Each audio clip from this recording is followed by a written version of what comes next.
Welcome back, dear friends. As night gently falls and the world quiets down, allow yourself to unwind with the soothing sounds of our bedtime story. Here in this cozy corner, relaxation is the gentle key to sweet dreams. Remember, you can enjoy these enchanting tales ad-free on our Patreon. Thank you for choosing to spend your precious time with us, and may this tranquil moment be the perfect prelude to a wonderful start to your upcoming day. Story 1.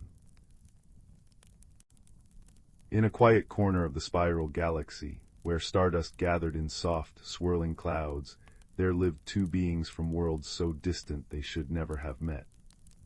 One was named Kaelen, who hailed from the crystalline planet of Luminar, where the very ground shimmered with gentle light and the inhabitants communicated through shifting colors that danced across their skin.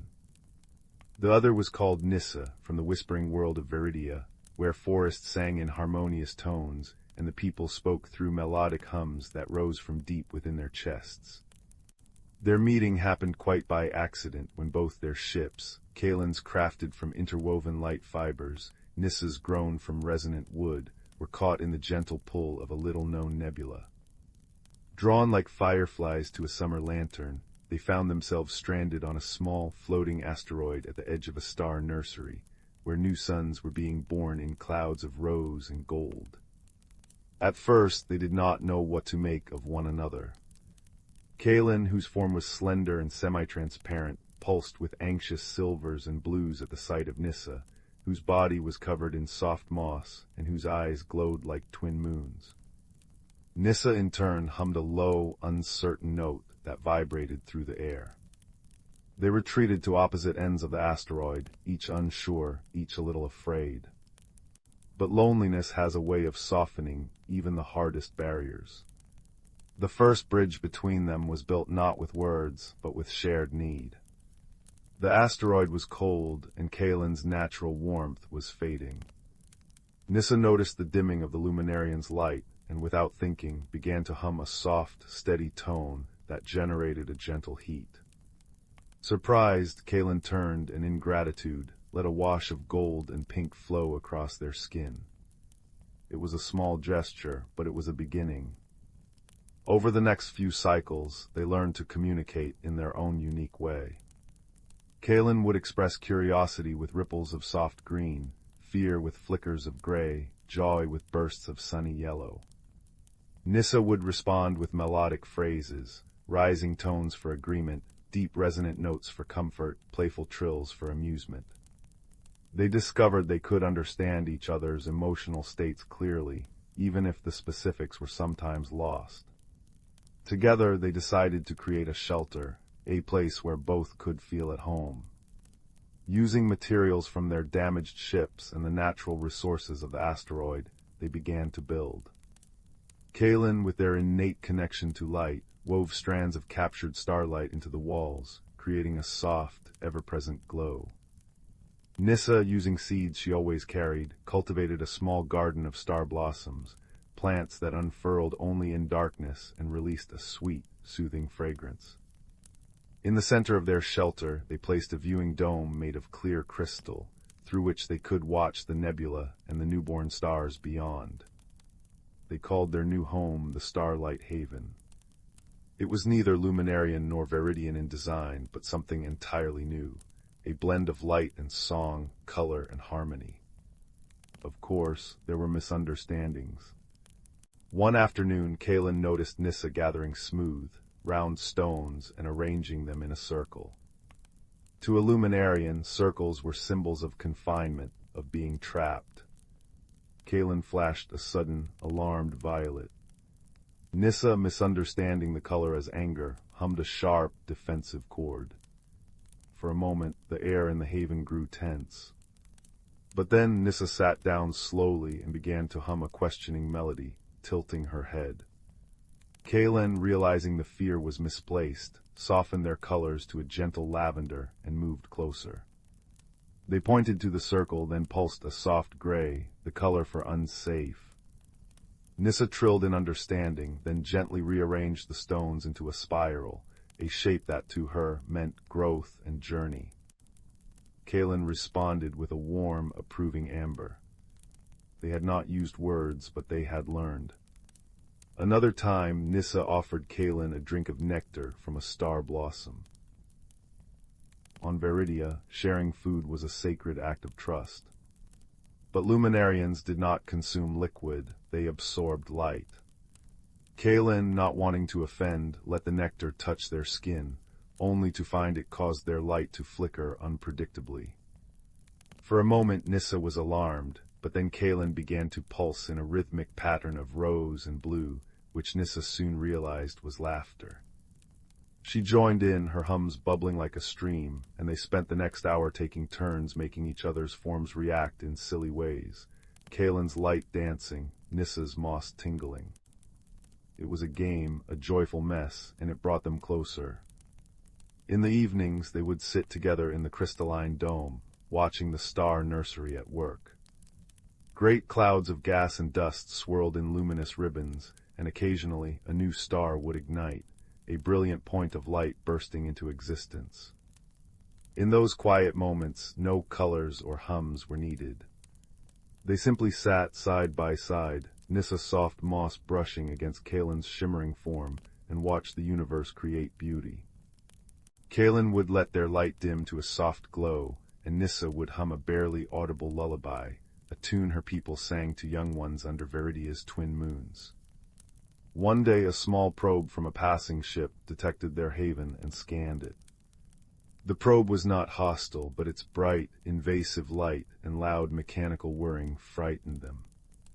Kaelen flashed brilliant white, the color of terror, and Nyssa hummed a protective, shielding tone that made the very air thicken. The probe soon moved on, but the incident left them shaken. That night, as they huddled in the haven, Kaelen's light was muted, flickering weakly. Nyssa's hums were slow and sad. They realized how fragile their peace was, how easily it could be disturbed by the outside universe. But as they sat in silence, a realization dawned on them both at once. They were no longer just a Luminarian and a Veridian. They were keepers of the haven. They were friends. So they decided to strengthen their sanctuary. Kaelen wove strands of nebula gas into the walls, making them shimmer with a soft, protective radiance. Nyssa planted more star blossoms, whose fragrance now held a calming property that soothed anxious hearts. They made their home not just a shelter, but a beacon, a small, gentle light in the vast darkness meant to welcome, not to warn. Weeks turned into months, and the bond between them deepened. They learned to anticipate each other's needs. Kaelen would brighten when Nyssa seemed tired, their light giving her energy. Nyssa would hum specific healing melodies when Kaelen's glow wavered.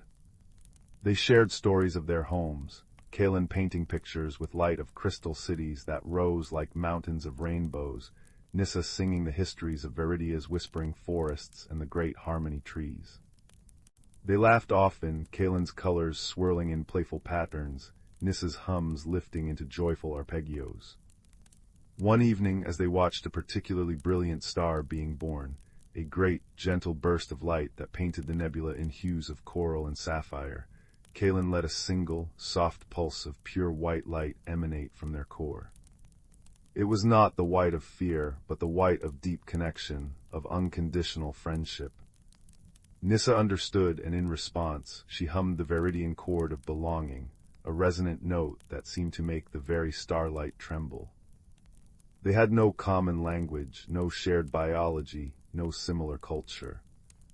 But in the quiet of their haven, they had discovered something far more universal, that kindness needs no translation, that companionship can grow in the most unexpected places, and that sometimes the most profound understanding happens not with words, but in the spaces between them. And so, in their little shelter at the edge of creation, surrounded by singing flowers and woven starlight, the Luminarian and the Veridian lived in peace. Their friendship became a quiet legend, a whisper in the cosmic wind, a reminder to the universe that no matter how far apart we may seem, we are all under the same sky, watching the same stars, and dreaming the same dreams of connection. And every night, as new stars bloomed in the darkness, their haven glowed a little brighter, hummed a little sweeter, a small testament to the power of a friendship that transcended worlds. Story 2. The fire crackled in the hearth, its flames dancing like ancient storytellers weaving tales from the embers. In the small cottage nestled at the edge of a sleeping village, a young woman named Anya sat with her grandmother's quilt wrapped around her shoulders. The quilt was a tapestry of faded blues and gentle creams, each patch holding the whisper of a story, each stitch a memory sewn with careful hands. Anya had always felt slightly unrooted, like a dandelion seed floating on the breeze. She loved her life in the modern world with its swiftness and bright screens, but sometimes in the quiet hours a profound loneliness would settle in her bones. It was on such an evening, with the wind humming a low tune against the window panes, that she found herself drawn to the old wooden chest in the attic. The chest smelled of cedar and thyme. Inside, beneath a stack of yellowed letters, her fingers brushed against cold, smooth metal. She drew out a tarnished silver music box, intricately carved with patterns of twisting vines and 7-pointed stars. A faint inscription circled the lid, words worn soft with age. Listen for the song the roots are singing. With a gentle touch, she lifted the lid. A melody began to play, thin and silvery, like starlight given sound. It was a simple tune, a lullaby she felt she almost knew, and as it spun through the quiet attic, Anya's eyes grew heavy. The quilt around her shoulders felt heavier, warmer, and the melody wrapped around her, pulling her down into a deep and dream-filled sleep. She stood in a forest she knew she had never visited, yet every moss-covered stone and ancient oak felt intimately familiar. The air smelled of damp earth and blooming night flowers. Before her stood a woman with hair the color of moonlight and eyes that held the same unsettled longing Anya often felt in her own heart. "I am Leora," the woman said, her voice the rustle of leaves. "Your many times great-grandmother, you have found the songbox." "The songbox?" Anya asked, her own voice a whisper. "It holds the memories of our line," Leora explained. "It does not play just one song but many, layered one within the other, like the rings of a tree. You have heard the first. To hear the next, you must learn its story." Leora gestured and the forest melted away, replaced by the image of a small, bustling port town a century past. A younger Leora stood on a dock, a small trunk at her feet, the very music box clutched in her hand. She was leaving her home, her family, everything she knew, to cross the vast ocean for a new life. Her heart was a tumult of fear and hope. "I was so afraid," the dream Leora whispered to Anya.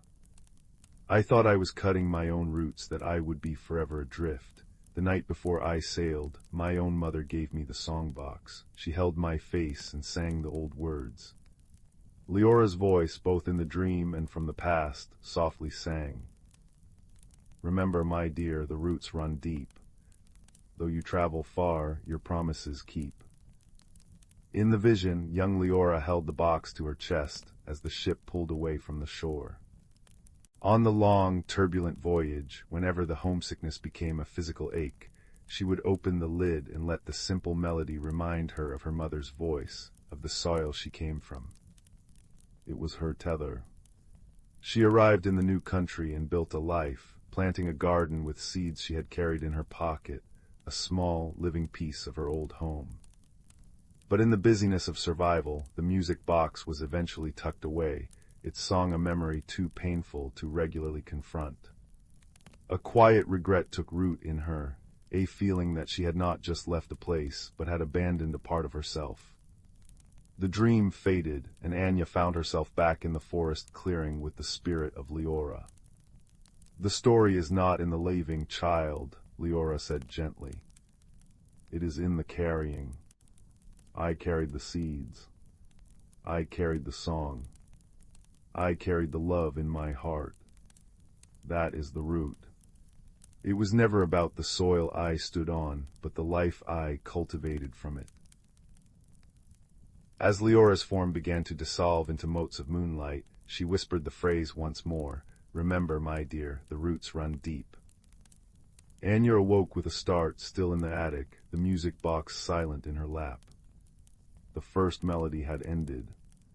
The dream had felt more real than the dusty air around her. Driven by a newfound urgency, she wound the small key again and opened the lid. A second melody began, this one fuller, with a hint of sorrow weaving through its notes. It was the sound of rain on a rooftop, of a quiet heartache. She closed her eyes, and the quilt pulled her back into the dream. This time she stood in a small, warm kitchen. The smell of baking bread and drying herbs filled the air. A man with kind, tired eyes and flour-dusted hands was standing at a table, kneading dough. He was Leora's son, Elian. He looked up as Anya appeared, not surprised. "You're here for the second song," he stated, his voice warm and gravelly. "This is the song of the bread that would not rise." He gestured to the dough on the table. "My mother, Leora, she could make the earth itself give bounty. But I wanted to make bread, not just any bread, but the bread of our homeland, the one she described from her childhood, a bread made with a specific grain and wild honey." He sighed, a puff of flour floating in the air. "I failed time and again. The loaves were dense or sour, or they crumbled to dust. I thought it was a sign that the connection was broken, that the roots had withered in this new soil. I grew frustrated. I stopped trying. I let the recipe, which my mother had sung to me as a lullaby, fade from my memory. I thought I had failed her."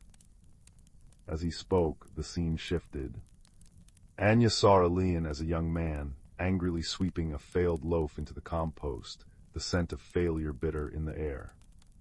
She saw his mother, old and frail now, placing a gentle hand on his shoulder. She didn't scold him.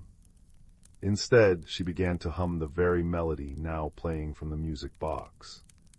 Then she sang, her voice thin but clear. "Remember, my dear, the roots run deep.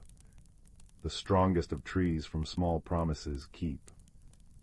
She wasn't singing about the bread, Elian said in the dream, his eyes glistening. She was singing about perseverance, about trying again. The heritage wasn't in the perfect loaf. It was in the kneading of the dough, the patience for it to rise, the sharing of it with others, even when it was imperfect. The dream Elian picked up an imaginary loaf and broke it, offering a piece to Anya. "After she passed, I tried again. I failed again, and then one day it rose. It was the most beautiful golden loaf I had ever seen, and when I tasted it, I didn't taste success. I tasted my mother's patience. I tasted my own stubborn hope. That is the root. It is the act of trying, of keeping a promise to yourself."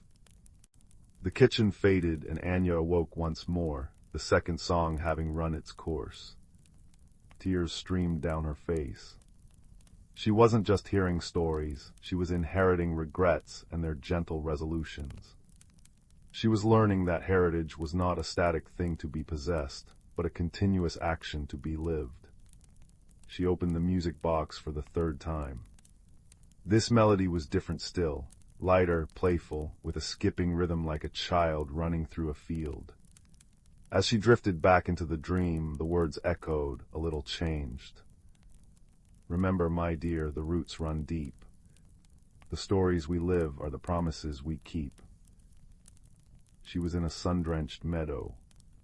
A girl with two long, dark braids and a smattering of freckles across her nose was dancing, her arms outstretched to the sky. This was Anya's own grandmother, Kayla, as a child. She stopped spinning and grinned at Anya. "This is my song," she declared. "The song of the constellation map." She pointed to the sky, which, though it was day in the dream, was filled with brilliant stars. "My papa Elian, he told me the stories of the old country, the stories his mother, Leora, told him. But I couldn't remember the names of the towns or the faces in the faded photographs. It all felt like someone else's story." Kayla lay down in the soft grass and patted the spot beside her. Anya lay down, and together they looked up at the starry tapestry. So, Kayla continued, Papa started telling me the stories through the stars. He said our family wasn't from a place on a map, but from a pattern in the heavens. He showed me the weaver, our line of crafters, the traveler, Leora's journey, and the seed-bearer, Elian's perseverance. He said that as long as we remembered the stories, the stars would always be our home. In the vision, Anya saw Elian, now an old man, pointing to the night sky, his granddaughter cradled in his arms. He wasn't teaching her geography, he was teaching her identity. He was showing her that their lineage was a constellation of choices, of loves, of struggles, and of joys, each person a bright star connected to the others in a beautiful, eternal pattern. He made me a map, Kayla said, pulling a piece of embroidered cloth from her pocket. It was a beautiful, intricate rendering of the night sky, with certain stars connected by silver thread. But he always said the real map wasn't on the cloth, it was right here. She tapped her chest over her heart. The stories are the stars, and our actions are the lines that connect them. The dream began to fade, the meadow dissolving into light. Kayla's voice was the last thing Anya heard, singing the familial phrase with a child's pure faith. Anya awoke for the final time. The fire in the hearth had burned low, but a new, warm fire was kindling inside her. She looked at the music box, no longer just a tarnished heirloom, but a key. She looked at the quilt, no longer just a blanket, but a constellation of lives lived. She understood now. The heirloom was not the source of the heritage, it was merely the trigger. The real inheritance was the melody of resilience in Leora's journey, the rhythm of patient trying in Elian's bread, the harmony of storytelling in Kayla's stars. It lived in the actions, not the objects. Quietly, she went downstairs to the kitchen. She found flour, water, yeast, and honey. She did not have the specific grain from the old country, but that no longer mattered. She began to knead the dough, her hands learning the rhythm her great-grandfather's hands had known. She wasn't trying to recreate a perfect loaf from the past. She was performing the action of hope, of connection, of keeping a promise to her lineage. As she worked, she began to hum. It was the first melody from the music box, the simple, silvery lullaby. And then, almost without thinking, she began to sing, her voice soft but sure in the quiet kitchen. Remember, my dear, the roots run deep. Though you travel far, your promises keep. The strongest of trees from small promises keep. The stories we live are the promises we keep. The dough was soft and alive beneath her hands. Outside, the first hint of dawn tinged the sky. Anya no longer felt like a dandelion seed adrift. She felt like an oak, her roots drinking from a deep, ancient water table of stories, reaching back through Leora, Elian, and Kayla, and stretching forward now through her. The music box was silent on the table, its work complete. It had passed on the most important heirloom of all, the understanding that she was not at the end of a line, but a living, breathing part of a story that was still being sung, a new melody woven into the old, enduring song. Story 3. The old house on Willow Lane had always been full of whispers, or so Leo thought. Not the scary kind that made you pull the covers over your head, but the gentle, murmuring kind that seemed to live in the floorboards and the walls, a soft, humming presence that was as much a part of the home as the faded floral wallpaper. It was on a rain-softened afternoon, with droplets pit-pat-pittering against the window panes, that Leo found himself in the attic. His grandmother had asked him to fetch a box of old photo albums, and the attic was a place he usually visited with a mix of reverence and trepidation. It was a landscape of memory, draped in white sheets that looked like sleeping ghosts, and filled with the dusty, sweet scent of cedar and forgotten things. As he moved toward the known stack of albums, his foot brushed against something small and solid tucked beneath an old rocking chair with a missing runner. He knelt down, the dusty floorboards creaking a gentle complaint. There, nestled in a soft bed of dust-furred wool, was a pocket watch. It wasn't grand or overly ornate. Its brass case was tarnished, its glass face smudged. But when Leo picked it up, it felt strangely warm, as if it had been resting in a sunbeam, though no sun reached this shadowy corner. He brushed the dust away with his thumb, and a soft, melodic click echoed in the quiet space. The back of the watch had sprung open. Inside, there was no complex arrangement of gears and springs, as he had expected. Instead, there was a tiny, perfect painting of a winding path leading into a deep, twilight wood. And nestled in the very center of the mechanism was a single luminous pearl that pulsed with a soft, internal light, thump-thump, thump-thump like a tiny, steady heartbeat. Leo carefully closed the watch and wound the small crown on its side. Instead of ticking, the watch began to emit a low, soothing hum, like a contented cat purring on a warm lap. Purr-ra-ra-ra-ra-ra-ra-ra-ra. He slipped it into his pocket, the gentle vibration a comforting presence against his leg, and went about his task, the mystery of the watch a quiet song in the back of his mind. That night, as Leo lay in bed, the house settled into its familiar nightly symphony. The old oak tree outside his window rustled its leaves in a lullaby, sh-sh-sh-sh-sh-sh-sh-sh-sh-sh-sh-sh. The grandfather clock in the hall chimed 11 times, its deep bongs echoing like distant, benevolent bells. But Leo was thinking of the watch. He took it from his nightstand and held it in his palm. In the moonlight, the pearl glowed more brightly, and the painted path on the inside seemed to shimmer. He must have dozed off, for the next thing he knew, he wasn't in his bed anymore. He was standing at the head of the very path from the watch's painting. The woods before him were deep and hushed, the air smelling of damp earth and night-blooming jasmine. The path was paved with smooth, gray stones that seemed to absorb the faint light from a sky where familiar constellations swirled in unfamiliar patterns. He was still in his pajamas, and the pocket watch was clutched tightly in his hand, its purring hum now the only sound in the profound silence. This was not a journey of miles, Leo understood instinctively. The air itself felt heavy with a kind of weighting, a challenge not of strength but of spirit. He took a step forward, the soft crunch of moss under his bare feet the only sign of his progress. He hadn't gone far when a soft, chittering sound came from a thicket of ferns to his left. A moment later, a small red fox with intelligent, amber eyes trotted out onto the path. It didn't seem afraid.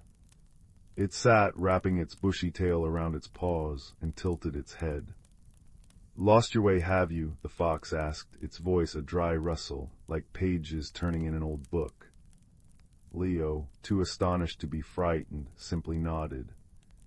"I think so. I'm not sure where I'm going." "Few ever are," the fox replied wisely. "But the heartwood compass doesn't lie.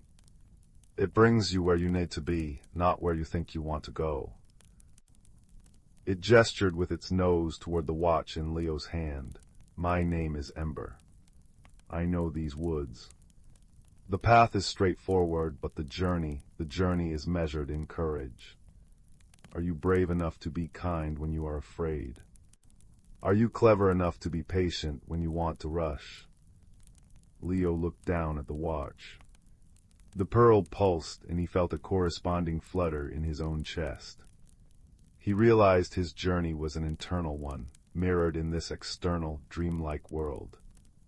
"I'll try," he said, his voice small but firm. Ember gave a approving flick of its ear. "Then follow and listen. The woods have much to say if you are quiet enough to hear." So Leo followed Ember. The fox moved with a delicate grace, its paws making no sound on the path. They walked for a time, the woods around them feeling both vast and strangely cozy, the canopy of leaves above forming a protective ceiling. The purring of the watch and the soft shushing of the wind in the pines were a constant, calming duet. Soon the path began to slope downward into a small, misty hollow. A narrow stone bridge arched over a stream that gurgled and chuckled over smooth, water-worn stones. And sitting right in the middle of the bridge, blocking the way entirely,